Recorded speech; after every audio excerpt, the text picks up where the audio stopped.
اللہ تعالیٰ کر سکتا ہے، کوئی اس کے لیے مشکل نہیں. ہوا علی کل شیء قدیر، اسے ہر شے کی قدرت حاصل ہے. لیکن اصل بات جو ہے میں آپ کو بتانا چاہتا ہوں، یہ ہے سائیڈ ایشو. اصل ایشو ہے فلسطین کا جو شروع ہونے والا ہے. بھٹی دہکے گی وہاں. ظاہر بات ہے کہ اگر کوئی بہت بڑا اقدام ہو جاتا ہے فلسطینیوں کے خلاف، اور اگر واقعتاً مسجد اقصیٰ اور قبۃ الصخرہ گرا دیے جاتے ہیں، جو طوفان اٹھے گا عالم عرب میں، یہ حسنی مبارک ہوں یا شاہ خالد ہوں یا کوئی اور ہو، یہ نہیں روک سکتے اس طوفان کو. نوجوان خون اٹھے گا، غیرت اور جو بھی حمیت ہے. مسلمان ان پڑھ سے ان پڑھ اور بالکل بے دین، وہ بھی مسجد کی حرمت پر کٹ مرنے کو تیار ہو جاتا ہے. مسجد تو بنا دی شب بھر میں ایمان کی حرارت والوں نے، من اپنا پرانا پاپی ہے، برسوں میں نماز ہی بننا سکا. وہ چاہے کانپور کی مسجد تھی مسلمانوں نے جانے دی ہے، چاہے وہ شہید گنج کی مسجد تھی مسلمانوں نے جانے دی ہے، چاہے نماز نہ پڑھتے ہو. لیکن یہ جو حرمت اور یہ جو حمیت اور یہ غیرت ہے، اس سے جو طوفان اٹھے گا یہ ہوگا اس ملحمۃ العظمی، اس کی طرف پیش رفت ہو رہی. کتاب الملاحم سے احادیث کے حوالے سے کہ جن جنگوں کا حوالہ دیا حضور نے، پیشن گوئی کی ہے، اس کا نقطہ آغاز تھا خلیج کی جنگ. صدام حسین نے اسے کہا تھا یہ مدر آف وارز ہے، ام المحارب، یہ ایک جنگ نہیں ہے. اس کا نقشہ بھی حدیث میں موجود ہے، پیشن گوئی موجود تھی، اس وقت بھی ہم نے شائع کی تھی. لیکن اس میں جو جنگ اب ہونے والی وہ الملحمۃ العظمی. ملحمہ کسے کہتے ہیں؟ لحم گوشت کو کہتے ہیں، اور قصائی کی دکان کو عربی میں ملحم کہتے ہیں، جہاں گوشت کے ٹکڑے کیے جاتے ہیں. آج کل مشینوں سے ہوتے ہیں، اب جو ہے وہ ہاتھ سے چھریوں سے نہیں ہوتے، لیکن ٹکڑے ہو رہے ہوتے ہیں، جسموں کے چیتھڑے اڑ رہے ہوتے ہیں. ملحمہ، یہی لفظ استعمال کیا تھا حضرت سعد ابن عبادہ نے رضی اللہ تعالی عنہ یوم فتح مکہ. ان کے دل میں تھا کہ اب ہم انتقام لیں گے ان عربوں سے، ان قریش سے. الیوم یوم الملحمہ، الیوم یوم الملحمہ، یہ کہتے ہوئے جا رہے تھے. ایک خاص کیفیت، آج ہے گوشت کے ٹکڑے اڑانے کا دن. حضور سے کہا کسی نے جا کر کے ساتھ تو یہ کہہ رہے ہیں الیوم یوم الملحمہ، الیوم یوم الملحمہ. حضور نے فرمایا نہیں، ان سے کہو جا کر الیوم یوم المرحمہ، الیوم یوم المرحمہ، آج رحمت کا دن ہے، آج تو میں ان سب کو معاف کروں گا. لا تثریب علیکم اليوم، میں تم سے وہی بات کہہ رہا ہوں جو میرے بھائی یوسف نے کہی تھی اپنے بھائیوں سے، اذهبوا فانتم الطلقاء، جاؤ تم سب کے سب آزاد. وہ ملحمہ ہے جس کو کہ حضور نے حضرت معاذ بن جبل رضی اللہ تعالیٰ عنہ، اس کی روایت ہے، اس میں سے جو ابو داؤد میں روایت آئی ہے اس میں الملحمۃ العظمی، عظمی مؤنث ہے اعظم کا. آپ کہتے ہیں جنگ عظیم اول، جنگ عظیم دوم، عظیم کا باپ ہو گیا اعظم، سب سے بڑا، اور اس کا مؤنث ہے سب سے بڑی، عظمی. الملحمۃ العظمی، سب سے بڑی لڑائی. میرے نزدیک یہ وار کے معنی میں نہیں ہے، بیٹل کے معنی میں. انگریزی میں یہ دو لفظ علیحدہ ہیں، وار، بیٹل. وار سالوں کو محیط ہوتی ہے، بیٹل کسی ایک خاص جگہ پر جو لڑائی ہوتی ہے اس کو کہتے ہیں. حضور کے اور قریش کے درمیان 6 سالہ وار تھی، جنگ تھی. لیکن battles, battle of Uhud, battle of Badr, یہ بیٹلز تھی، لڑائیاں تھیں. تو عظیم ترین جنگ شاید اس اعتبار سے نہ ہو جیسے کہ ورلڈ وار 1 اور ورلڈ وار 2، یعنی اس کی وسعت کا اتنا معاملہ نہیں اور طوالت کا نہیں. لیکن جو لڑائی جو ہے بیٹل ہونی ہے، جس کو کہ یہ لوگ، یا چونکہ میں نے کہا تھا شروع میں کہ سرما ہے میری آنکھ کا خاک حجاز و حول قدس. نیو ٹیسٹمنٹ کی آخری کتاب ہے the book of revelation, revelation of saint John. اس میں آرمگڈون کہا گیا ہے اسے. ہر مجدون، یہ عبرانی لفظ ہے، ہر کہتے ہیں اونچی جگہ کو، سطح مرتفع.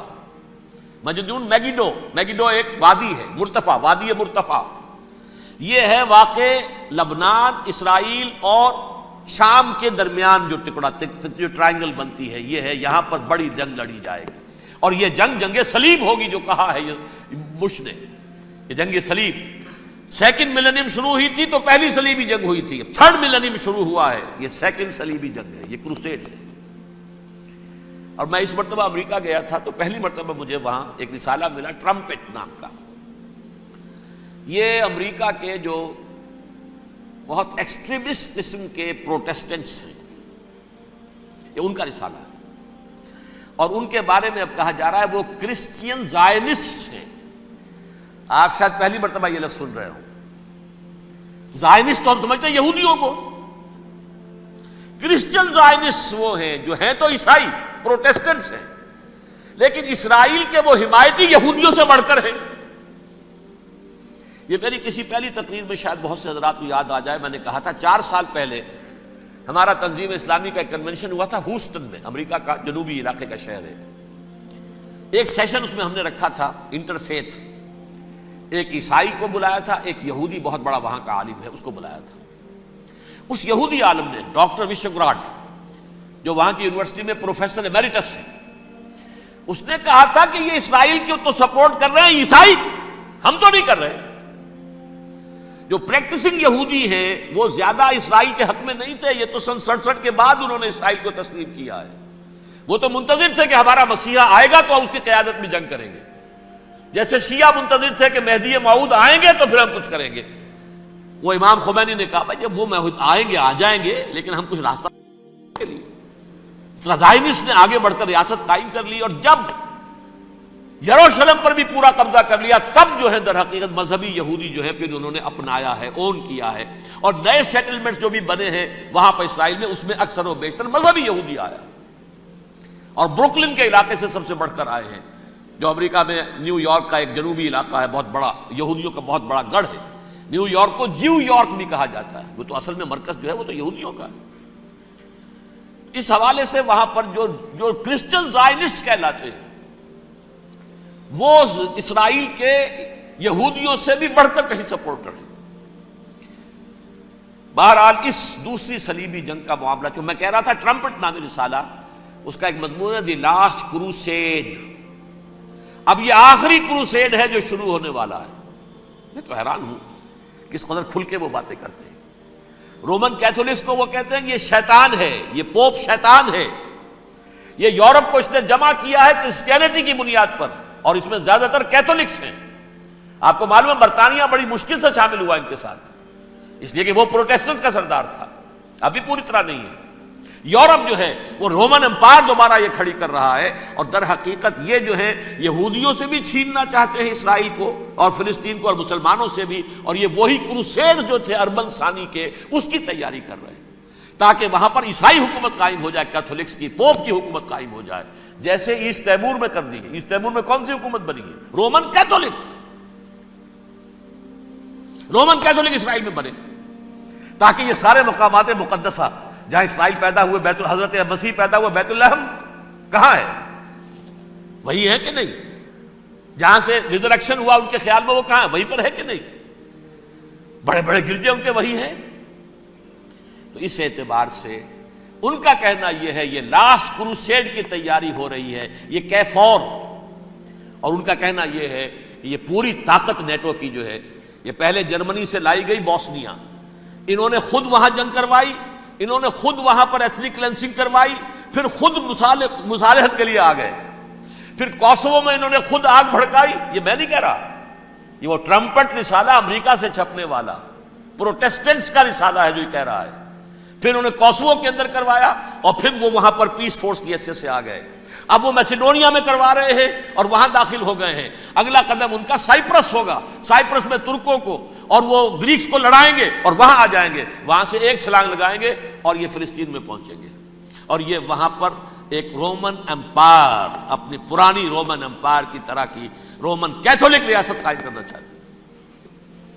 تو وہاں امریکہ کے عیسائیوں میں بھی کوئی ایک طبقہ نہیں ہے، کیتھولکس بھی ہے، کیتھولکس زیادہ نہیں ہے ہمدرد، لیکن اب تابع ہو چکے ہیں. اسحاق ریبین نے جب یہ پیس ٹاک شروع ہوئی تھی، آپ کو یاد ہوگا شاید کہ جب وہ آیا تھا واشنگٹن سے واپس فلسطین اسرائیل، تو پہلے روم میں رکا for an audience with the pope, اور پوپ کو اس نے ایک مرتبان سا پیش کیا تھا، حضرت سلیمان علیہ السلام کے زمانے کا مرتبان، اور کہا تھا دیکھیے 3000 برس تک ہم نے اس کی حفاظت کی ہے، اب یہ میں آپ کے حوالے کر رہا ہوں.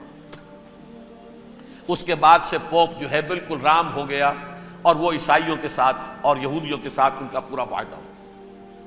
اب پورا عیسائی ورلڈ جو ہے بعثت مجموعی یہودیوں کے شکنجے میں ہے۔ البتہ ان کے اندر بھی جھگڑے ہیں، جو وہاں پر وائٹ کرسچن ملیشیاز ہیں وہ ایکسٹریمسٹ ہیں کیتھولکس، ان کے نزدیک دشمن نمبر 1 یہودی، دشمن نمبر 2 مسلمان، دشمن نمبر 3 جو یورپ میں کالے ہیں، ایفرو امریکن، چاہے وہ عیسائی ہو گئے ہوں کوئی بھی ہو، یہ 3 دشمن ہیں جن سے انہوں نے کلینز کرنا ہے، صاف کرنا ہے ان کے خیال کے مطابق امریکہ کی سوسائٹی کو، اولاً یہود، پھر مسلمان، اور پھر یہ جو کالے ہیں۔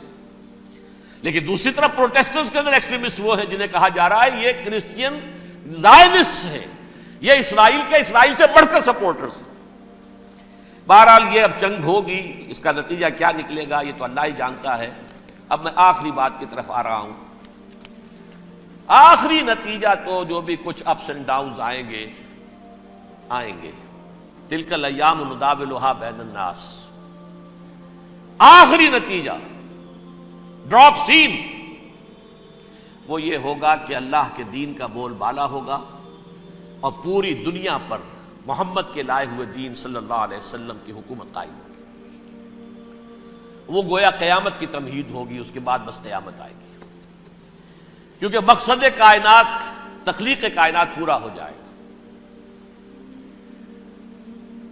پوری مخلوقات کے اندر مقصد تخلیق، کلائمیکس آف کریشن محمد الرسول اللہ صلی اللہ علیہ وسلم، دین کی تکمیل محمد الرسول اللہ صلی اللہ علیہ وسلم۔ اور اس خلافت عرضی کے لیے جو حضرت آدم کو خلافت دی گئی تھی، جب اس میں وہ خلافت پوری دنیا پر قائم ہو جائے گی، اس کا مقصد پورا ہو جائے گا، and that will be the beginning of the end. اس کے بعد قیامت ہے۔ آخری نتیجہ تو یہ نکلنا ہے۔ اس سے پہلے سزائیں ہمیں بھی مل رہی ہیں، اور یہاں میں کانٹے کی بات جو چھوڑ گیا تھا اس کو بیان کر دوں۔ اللہ نے اس مغضوب علیہم قوم کو، اس ملعون قوم کو کیوں اب تک چھوٹ دیے رکھی؟ میں بتا چکا ہوں یہ بڑے عذاب کے مستحق ہو چکے تھے حضرت عیسیٰ علیہ السلام کے زمانے میں، چھوٹ دی ہے، ابھی تک ہے، بلکہ ایک مرتبہ ابھارا ہے۔ 1900 برس کے بعد ابھرے ہیں یہ، بالفور ڈیکلریشن 1917، سن 70 عیسوی کے بعد، تقریباً 1900 برس، 1850 برس تو ہے ہی کم سے کم۔ پھر creation of Israel 1948، 1967 extension of Israel, یروشلم پر قبضہ۔ یہ سارا جو ہے کیوں ہے؟ اللہ تعالیٰ اس خیر امت محمد صلی اللہ علیہ وسلم، اس کے بہترین حصے کو سزا ان ملعونوں کے ہاتھوں دے رہا ہے۔ کیوں؟ جو جرم انہوں نے کیا تھا وہی ہم نے کیا۔